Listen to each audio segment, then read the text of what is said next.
Are you lazy to read an entire book of patch notes? Same. You open the patch, saw a jungle rework, your eyes glazed over, and now you're wondering, do I even play League anymore?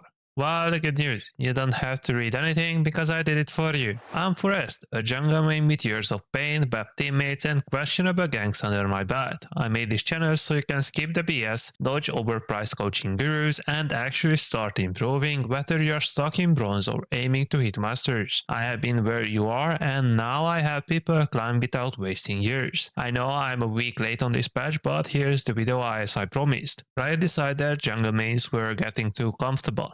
So they have hit us with another curveball. From a full Atakhan overhaul to objective changes, everything from your pathing to your mid-game decision might need a rethink. First up, Atakhan's gone full emo. No more voracious or ruinous split personalities. We now get turn-bound Atakhan. He spawns on the side with the most PvP, still drops bloody roses, but now the team that slays him gets everything. Roses, a juicy bloody petal bonus, and a new buff called Spiritual Purification. This might sound like too much, but let me simplify it real quick. The base AD will be increased and Voracious Atakhan was removed. Basically, they changed Ruined Atakhan into the new Turn-bound Atakhan. Now all blood roses on the map are automatically collected, as I mentioned on behalf of the slaying team. The Atakhan only gives one single buff, which is named Spiritual Purification.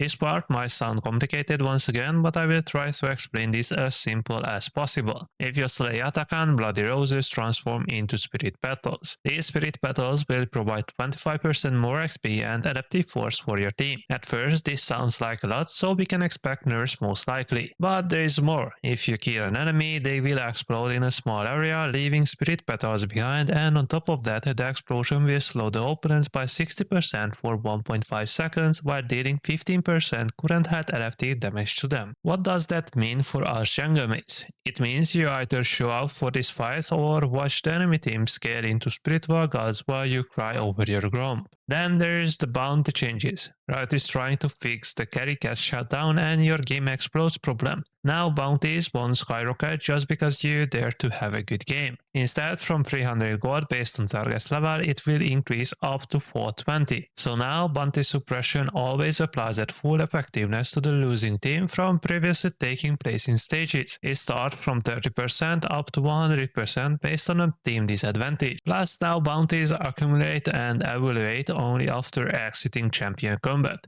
So no more 1-for-1s where dying first is actually better. Logical? Yes.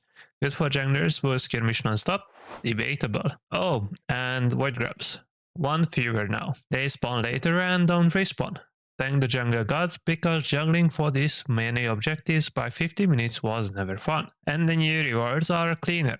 You still get a nice damage bonus for killing all three, but in case you are only able to get one or two, it still adds a small extra damage. The most important part though is that now it spawns at 8 minutes instead of 6 minutes.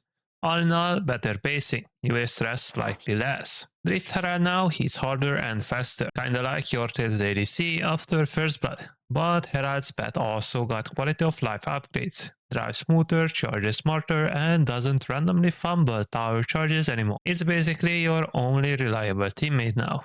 Oh, and the single target damage debuff was removed, so now it should be easier to take it down even if you are hitting it alone. On top of that, don't forget that the spawn time is at 50 minutes now. Alright, let's clear this up, because the new jungle rules are catching people off guard. From now on, only one player per team can have Smite, and it's automatically given to whoever gets jungle in champ select. You can't buy it, it can't pick it manually, it's locked to your role. If you are out of your jungle and panicking, don't worry, you will still get Smite automatically. Just breathe, lock in a champ with some AoE and follow a basic path, you will be fine. But you are forced to buy your jungle path, which is after all logical, since it's a must to jungle. Now if for some reason you don't want to play jungle, the only way to give someone else Smite is to swap roles with them in champ select. That's the only way another player can legally jungle now. And don't try to lane swap after the game starts. Even if you walked up with Smite, the game knows you are not fooling anyone. You will still be considered the jungler, and the XP and gold penalties will mess up both you and your lane partner. So yeah, Smite's exclusive now. No more jungler tourism unless you have got the proper passport, aka the actual jungler role. Same thing goes for supports. Whoever is assigned the support role will automatically start with the word Atlas item. Same thing goes for supports. Whoever is assigned the support role will automatically start with the World Atlas item. You don't buy it, you don't choose it, it's just there. So if you're trying to pull off some weird pike top or bard mid deck with support items, it will backfire unless you spot properly in champ select. Now here's something I'm actually hyped about. Ryze is finally stepping up their game when it comes to griefers and trolls. You know those players who just walk circles around fountain to avoid AFK detection while ruining the game for everyone else? Yeah, those days are gone. Riot's upgraded their griefing detection system and is no longer just looking for people running it down mid. Now it racks up the forms of trolling, stuff like intentional non-participation, grief petting, refusal to group, or clearly sabotaging teamfights. Even better, you will actually see results. If someone you reported gets punished, you will get a notification, and this time with the player's name. No more vague someone you reported was penalized, you know exactly who got hit. And if someone got punished in your game, even if you didn't report them, you will still see it. On top of that, chat bans now follow players across the entire match experience. That means if someone is toxic in champ select, muted. Toxic in post-game lobby, still muted. It's like a Fat Viego. They can't escape you now, and they are not allowed to ruin the vibe before, during, or after the game. Riot's finally putting pressure on bad behavior where it hurts, and I'm really excited to see how this actually plays out in ranked. Hopefully fewer ruined games and more actual league. Oh, and while we are here, Ranked Season 2 just started. No placement games, no reset, just hop in and grind from where you left off. The only thing resetting is victorious missions.